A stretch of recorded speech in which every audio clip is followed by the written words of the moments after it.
चालुक्य वंश। गुप्त वंश के पतन के साथ दक्कन और विंध्य के दक्षिणी क्षेत्रों में नाटकीय परिवर्तन होने लगे। चालुक्यों के उदय के साथ दक्षिण भारत में राजनीतिक माहौल छोटे राज्यों से बड़े साम्राज्यों में स्थानांतरित हो गया। बादामी के चालुक्य पश्चिमी दक्कन में वाकाटिकों के उत्तराधिकारी थे।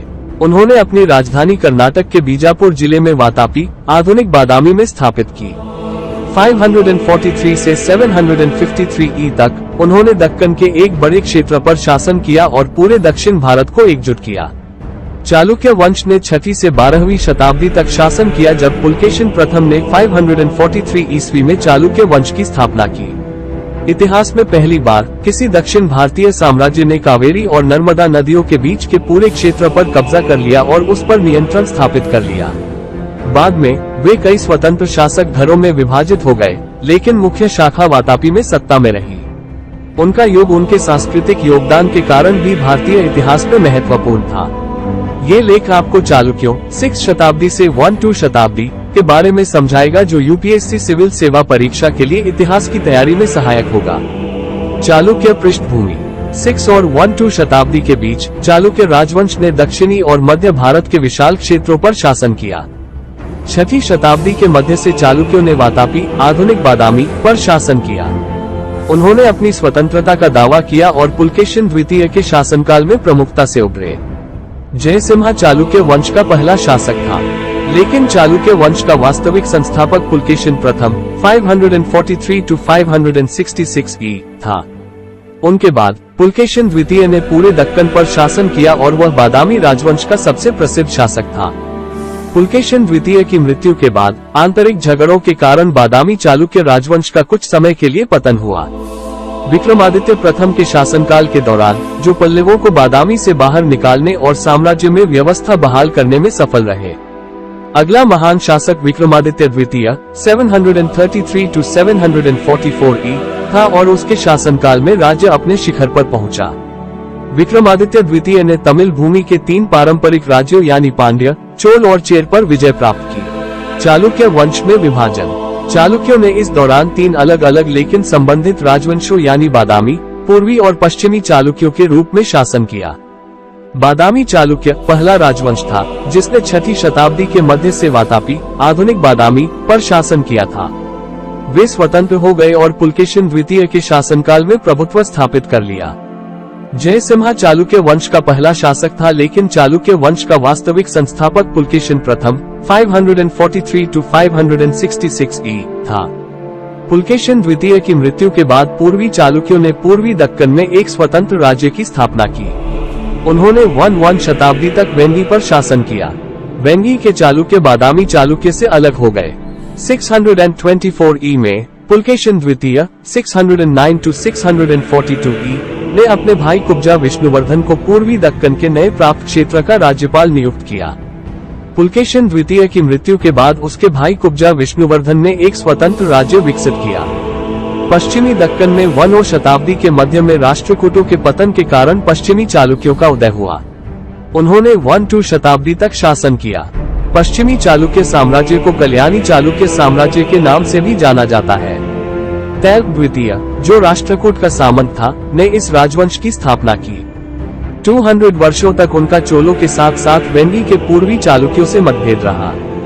महत्वपूर्ण शासक। चालुक्य वंश के महत्वपूर्ण शासक। पुलकेशिन प्रथम 543 to 566 ई। जयसिम्हा पुलकेशिन के दादा थे और रणरागा उनके पिता थे। उनके पूर्वज जागीरदार राजा थे, संभवतः कदम्ब या राष्ट्रकूट से। पुलकेशिन प्रथम 543 to 566 ई चालुक्य वंश का वास्तविक संस्थापक था। उन्होंने कर्नाटक के बीजापुर जिले में वापाती, आधुनिक बादामी में एक मजबूत किलेबंदी की स्थापना की और एक घोड़े की बलि देकर स्वतंत्रता की घोषणा की। पुलकेशिन नाम एक संस्कृत कन्नड़ संकर शब्द है जिसका अर्थ है बाघ के बालों वाला। कीर्तिवर्मन प्रथम 566 to 597 ई। 566 ई में अपने पिता पुलकेशिन प्रथम की मृत्यु के बाद कीर्तिवर्मन प्रथम ने गद्दी संभाली। कीर्तिवर्मन को वातापी पर आधारित एक छोटा सा साम्राज्य विरासत में मिला, जिसका उन्होंने काफी विस्तार किया। उनका साम्राज्य उत्तर में आधुनिक महाराष्ट्र के कोंकण तट से लेकर दक्षिण में कर्नाटक के शिमोगा क्षेत्र तक फैला हुआ था और पश्चिम में अरब सागर से लेकर पूर्व में आंध्र प्रदेश के कुर्नूल और गुंटूर जिलों तक। पुलकेशिन द्वितीय ऐहोल शिलालेख के अनुसार कीर्तिवर्मन नल, मौर्य और कदम्बों के लिए विनाश की रात थी। उन्होंने बहुसुवर्ण अग्निष्टोम यज्ञ करवाया जिसका उल्लेख महाकूट स्तंभ शिलालेख में मिलता है। मंगलेश 597 ई 609 ई। मंगलेश अपने बड़े भाई कीर्तिवर्मन प्रथम का उत्तराधिकारी बना, जो संभवतः उसका सौतेला भाई था और अपने पीछे कम से कम 3 नाबालिग बेटे छोड़ गया। कल्याणी के बाद के चालुक्य शिलालेखों के अनुसार मंगलेश ने शासन की जिम्मेदारी अपने ऊपर ले ली, क्योंकि कीर्तिवर्मन का पुत्र पुलकेशिन द्वितीय नाबालिग था। उन्होंने एक ऐसे राज्य पर शासन किया जो उत्तर में दक्षिणी गुजरात से लेकर दक्षिण में बेल्लारी कुर्नूल क्षेत्र तक फैला हुआ था। उन्होंने कीर्तिवर्मन के शासनकाल के दौरान राज्य का संचालन किया, जो सैन्य साहसिक कार्यों में व्यस्त था। कीर्तिवर्मन और मंगलेश ने बारी बारी से राज्य का प्रशासन और सैन्य युद्धों की कमान संभाली होगी। मंगलेश ने पुलकेशिन के सिंहासन के दावे को खारिज कर दिया, उसे निर्वासन में भेज दिया और संभवतः अपने ही बेटे को उत्तराधिकारी नियुक्त किया। पुलकेशिन द्वितीय ने अपने निर्वासन के दौरान मंगलेश के खिलाफ हमले की साजिश रची, जिसमें वह अंततः सफल रहा और उसने मंगलेश की हत्या कर दी। Pulakeshin 2 609 AD to 642 AD। Pulakeshin द्वितीय बादामी चालुक्यों का सबसे शक्तिशाली शासक था। वह दक्षिण भारत में सोने के सिक्के जारी करने वाले पहले राजा थे। जब उनके पिता की मृत्यु हुई तब वह बहुत छोटे थे, इसीलिए उनके चाचा मंगलेश को राजगद्दी रीजेंट राजा पर बैठाया गया। पुलकेशिन द्वितीय एल्पटू सिम्बिज के बाना क्षेत्र में मंगलेश को पराजित करने के बाद सिंहासन पर बैठा। वह नर्मदा के तट पर राजा हर्ष को हराने के लिए प्रसिद्ध हैं। उन्होंने हर्ष के उत्तरपथेश्वर के समान दक्षिणापथेश्वर की उपाधि भी धारण की। उसने पल्लव राजा महेंद्रवर्मन प्रथम को हराया, लेकिन महेंद्रवर्मन के पुत्र और उत्तराधिकारी नरसिंहवर्मन प्रथम ने उसे हरा दिया और मार डाला। विक्रमादित्य प्रथम 655 ई 680 ई। विक्रमादित्य पुलकेशिन द्वितीय का तीसरा पुत्र था। उन्होंने अपने नाना भूविकर्मा या पश्चिमी गंगा राजवंश के दुर्विनीत की सहायता से पल्लव आक्रमण को विफल करने और अपने पिता के राज्य की एकता को बहाल करने का कार्य स्वयं निर्धारित किया। वह पल्लव के 13 साल के कब्जे को समाप्त करने और वातापी पर कब्जा करने में सक्षम था। उन्होंने 668 ई में महेंद्रवर्मन द्वितीय पल्लव राजा को हराया और लगभग 5 से 6 वर्षों तक कांची पर अपना कब्जा जारी रखा। इस दौरान उन्होंने चोल, पांड्य और केरल राज्यों को लूटा, लेकिन किसी भी क्षेत्र पर कब्जा नहीं किया। उनकी सेना तिरुचिरापल्ली में ही रही। विक्रमादित्य ने सत्याश्रय, सत्य का आश्रय और श्री पृथ्वी वल्लभ की राजवंशीय उपाधियां धारण की। विक्रमादित्य प्रथम ने सामान्य चालुक्य उपाधियों के अलावा राजमल की उपाधि धारण की, जिसका अर्थ था कि वह मल्लों यानी पल्लवों का शासक बन गया। कीर्तिवर्मन द्वितीय 746 ई 753 ई। कीर्तिवर्मन विक्रमादित्य द्वितीय का पुत्र था। उन्हें नृपसिंह राजाओं के बीच शेर के नाम से भी जाना जाता था। जब वह सिंहासन पर बैठा तो चालुक्य अपनी सर्वश्रेष्ठ स्थिति में लग रहे थे, क्योंकि पल्लव हार गए थे। दक्कन पर चालुक्यों ने कब्जा कर लिया था और अजेय प्रतीत होने वाले मुसलमानों को खदेड़ दिया गया था। हालांकि एक दशक के भीतर कीर्तिवर्मन ने अपना गौरव खो दिया था, क्योंकि राष्ट्रकूट और पांड्यों की बढ़ती शक्ति ने चालुक्य राजा के लिए परेशानी पैदा कर दी थी। चालुक्यों का अंत कीर्तिवर्मन द्वितीय के साथ हुआ, जिन्हें 753 ई में दंतिदुर्ग ने अपदस्थ कर दिया था। प्रशासन। चालुक्यों का प्रशासन। चालुक्यों के उच्च स्तर पर सरकार मगध और सातवाहन की प्रशासनिक प्रणालियों के अनुरूप बनाई गई थी। राजा राज्य का सर्वोच्च पद का अधिकारी होता था।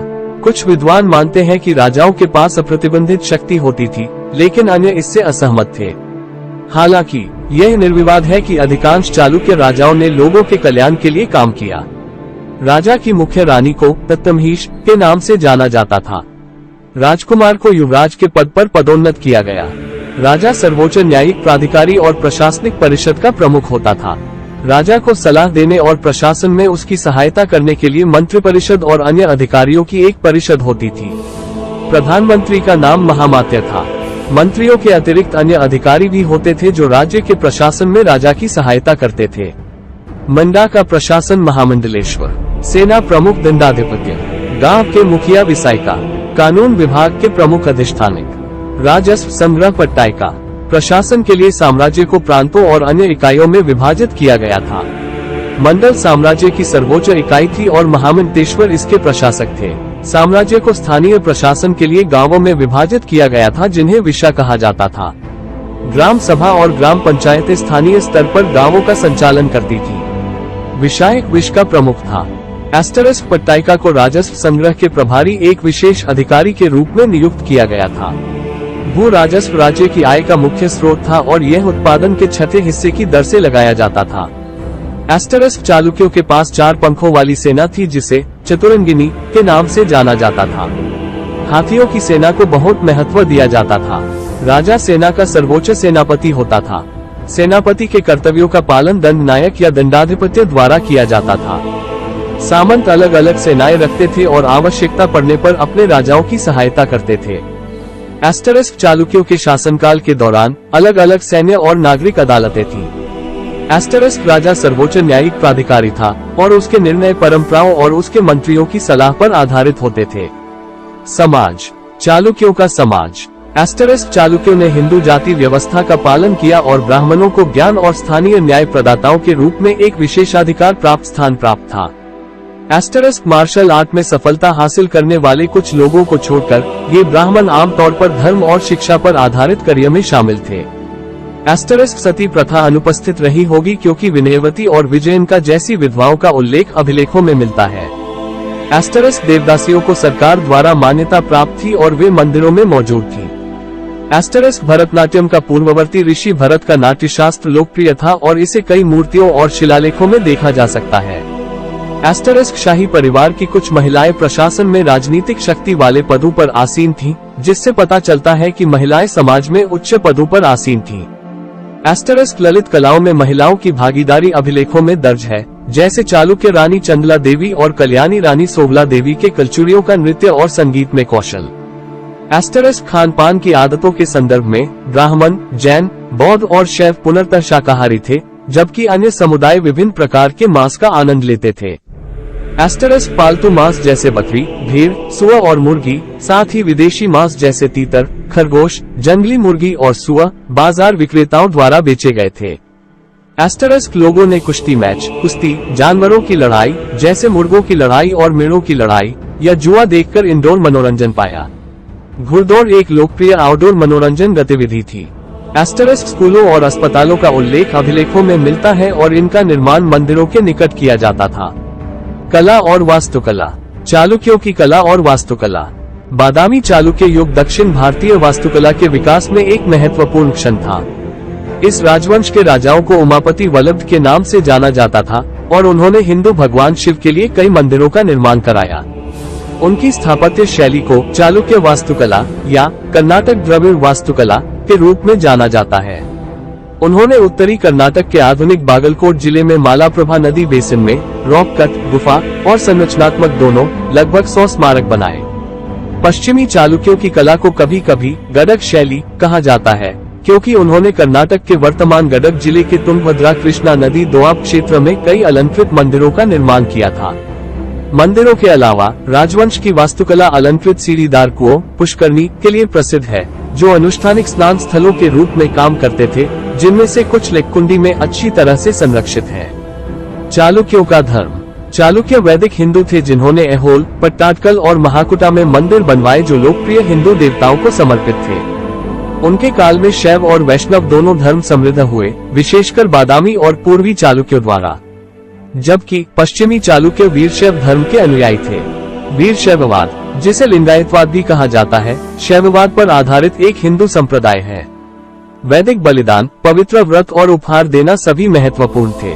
विष्णु, शिव, कार्तिकेय, गणपति, शक्ति, सूर्य और सप्त मातृकाओं, 7 माताओं जैसे हिंदू देवताओं की मूर्तियां उनकी लोकप्रियता की पुष्टि करती हैं। 8 शताब्दी में आदि शंकराचार्य के अद्वैत दर्शन के प्रसार के साथ दक्षिण भारत में बौद्ध धर्म का पतन शुरू हो गया। बौद्ध धर्म का पतन हो रहा था, लेकिन जैन धर्म काफी जन समर्थन बनाए रखने में सक्षम था। बादामी चालुक्यों के प्राथमिक शिक्षा केंद्र बादामी, ऐहोल, कुर्तुकोटी और पुलिगेरे थे। गिरावट। चालुक्यों का पतन। जयसिम्हा पहला शासक था, लेकिन चालुक्य वंश का वास्तविक संस्थापक पुलकेशिन प्रथम 543 to 566 ही था। उनके बाद पुलकेशिन द्वितीय ने पूरे दक्कन पर शासन किया और उनकी मृत्यु के बाद आंतरिक झगड़ों के कारण कुछ समय के लिए गिरावट आई। लेकिन विक्रमादित्य द्वितीय 733 to 744 ई राज्य को शिखर पर पहुंचाया। विक्रमादित्य द्वितीय के बाद राज्य का पतन शुरू हो गया। एक दशक के भीतर कीर्तिवर्मन ने अपना गौरव खो दिया था, क्योंकि राष्ट्रकूटों और पांड्यों की बढ़ती शक्ति ने चालुक्य राजा के लिए परेशानी पैदा कर दी थी। 753 ई में राष्ट्रकूट शासक दंतिदुर्ग ने अंतिम चालुक्य राजा कीर्तिवर्मन द्वितीय को पदच्युत कर दिया। वेंगी के चालुक्य या पूर्वी चालुक्य बादामी चालुक्य से अलग हो गए। कुब्जा विष्णुवर्धन और जयसिम्हा प्रथम जैसे शासकों ने राज्य को बनाए रखने की कोशिश की। वेंगी ने राष्ट्रकूटों के साथ समझौता किया और उनके साथ सहयोगी के रूप में व्यवहार किया। वे 973 ई में कल्याणी के चालुक्यों द्वारा राष्ट्रकूटों को उखाड़ फेंकने तक अपनी स्वतंत्रता बनाए रखने में सक्षम थे। अंततः वेंगी साम्राज्य चोल साम्राज्य के आगे झुक गया और उसका अंत हो गया। पश्चिमी चालुक्य राष्ट्रकूट के सामंत थे, जिन्होंने इस राजवंश की स्थापना की। 200 वर्षों तक उनका चोलों के साथ साथ वेंगी के पूर्वी चालुक्यों से मतभेद रहा। दक्कन के शासक परिवार होयसल और देवगिरी के सेवना यादव पश्चिमी चालुक्यों के अधीनस्थ थे। इन दो साम्राज्यों के खंडहरों पर उनके सामंतों के साम्राज्य की स्थापना हुई और उनकी आपसी दुश्मनी एक सदी से भी अधिक समय तक दक्कन के इतिहास में दर्ज रही। 1-2 शताब्दी में होयसल साम्राज्य ने अंततः पश्चिमी चालुक्यों को नष्ट कर दिया।